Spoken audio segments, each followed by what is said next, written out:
Կապիտալ ծախսերի համար նախատեսված միջոցները ուղղվելու են մի քանի խոշոր ծրագրերի։ Մենք շարունակում ենք իրականացնել 300 դպրոցների և 500 մանկապարտեզների ծրագիրը։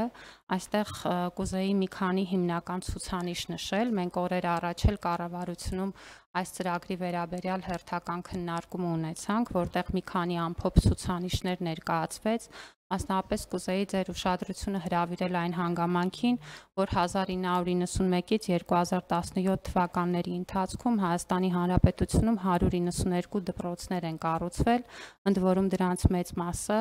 Աղետի գոտում երկրաշարժից հետո շատ տրամաբանական պատճառներով 2021-ից 24 թվականներին մենք մեկնարկել ենք եւ ընթացքում են գտնվում 223 դպրոցների կառուցման հիմնանորոգման կամ նորոգման աշխատանքներ, ինչու եմ սա նշում, որովհետեւ 3 տարում միայն ծավալը ահռելի է, ավելին քան նախորդ ավելի քան 25 տարիների ընթացքում, ինչը բնականաբար լուրջ կարողությունների զարգացման եւ նաեւ այս ծրագրերի շարունակական որակական բարելավման խնդիր է դնում, սակայն սա նաեւ ցույց է տալիս կառավարության հետևողական քաղաքականությունը